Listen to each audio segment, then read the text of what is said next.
Receive করে আমরা Shahbag court থেকে লাশ রিসিভ করে আমরা ঢাকা বিশ্ববিদ্যালয় কেন্দ্রীয় মসজিদের পাশে যে হচ্ছে সেই কবরে আমরা নিয়ে যাবো।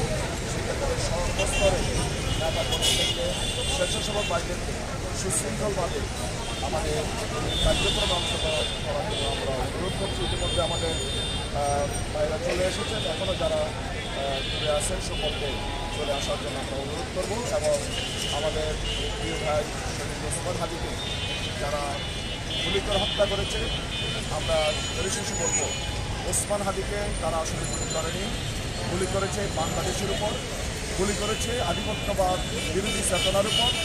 আমরা এই আত্মায়ীদের এবং সন্ত্রাসীদের দ্রুত গ্রেপ্তারের অনুরোধ জানাবো। আজকে শুধু এটুকু বলবো, আসুন আমরা শক্তিতে পরিণত করে সকল ষড়যন্ত্র নস্যাৎ করে নতুন বাংলাদেশ, ইনসাফের বাংলাদেশ এবং ভয়হীন বাংলাদেশ তৈরিতে এবং আগামীতে আমরা যেন সকল দেশপ্রেমিক মানুষদেরকে আমরা ঐক্যবদ্ধ করতে পারি।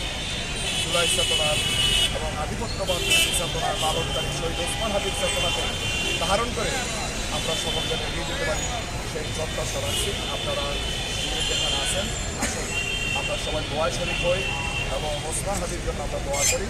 ওসমান হাদি আমাদেরকে যে পথ দেখিয়েছেন আধিপত্যবাদ বিরোধী, এই পথকে আমরা মসৃণ করি, এগিয়ে নিই এবং এই চেতনাকে আমরা মানজিল মাকসুদে আমরা বসে